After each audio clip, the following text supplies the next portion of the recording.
8th క్లాస్లో ఉన్నప్పుడు మే 21 సాయంత్రం 7:30 వరకు మా నాన్నగారు నాతో పాటే ఉండి ఇంట్లో అంతా ఆడుకుంటూ ఉన్నాం, అంతా మేమందరం కలిసి ఉన్నాం. 7:30కి ఏదో కొద్దిగా చెస్ట్ పెయిన్ వస్తుందని చెప్పి నేరుగా వెళ్ళారు. 8 o'clockకి మా నాన్నగారి ఫ్రెండ్ వచ్చారు.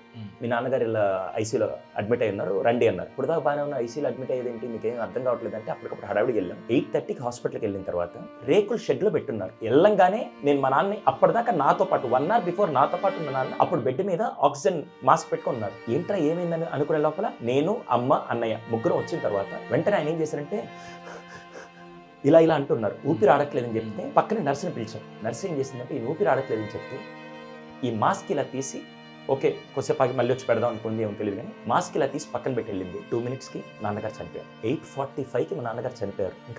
అప్పటిదాకా అసలు ఏం లేదు, ఇంకా ఆయన ఉంటేనే మేము బతికాం, ఆయన లేకపోతే లేదనే లైఫ్లో ఉన్నాం. ఇంకా మాకు జీవితం ఏం కనపడట్లేదు, ఎందుకంటే మాకు అంత రిచ్ కాదు, మాకు ఏం లేదు, ఇంకా లైఫ్ ఏం లేదు. అప్పటికి 4 లక్షలు అప్పు ఉంది.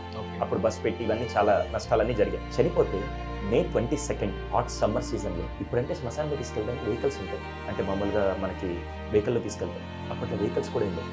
మా ఇంటి దగ్గర శ్మశానానికి వెళ్ళాలంటే 12 కిలోమీటర్లు తీసుకెళ్ళాలి. మా నాన్నగారి 4 స్నేహితులు నాకు ఇప్పటికీ బాగా గుర్తు, ఎందుకంటే మా నాన్నగారి తరపున బంధువులు చాలామంది ఎక్కడ మమ్మల్ని చూసుకోవాల్సి ఉంటే ఆ రోజు రాత్రి వెళ్ళిపోతారు.